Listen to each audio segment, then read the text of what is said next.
How to find a need in a market and fill it. One of the best ways to come up with a successful business model, whether it's for a product or a service, is to find a simple need in a market and then fill it. In other words, what do people want that they don't have, and how can you satiate that need for them? If you can do this, then you'll be able to clearly communicate the value you offer and theoretically see a lot of sales as a result. In this presentation, we'll look at some ways you can identify those needs and fulfill them. 1.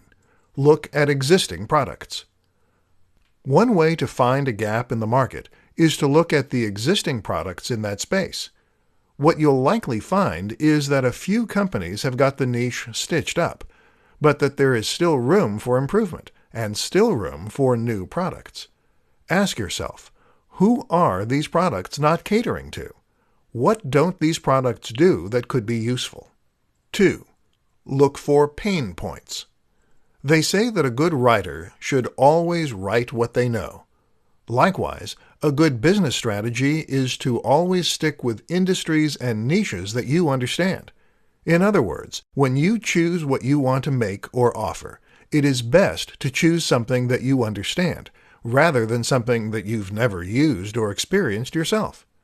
This way, you can think back to your own personal experience of that thing and ask yourself what could have been done better.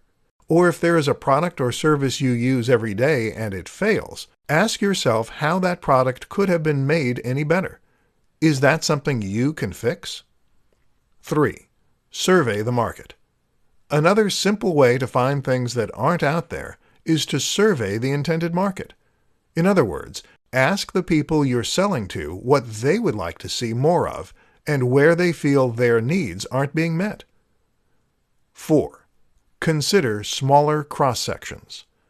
Speaking of the market, have a think about who the market includes and whether there is a group within that market which has distinct needs not felt by the rest. Maybe people who work night shifts could benefit from a twist on an existing product, or people with a certain disability. All these strategies can be fantastic ways to find new business opportunities.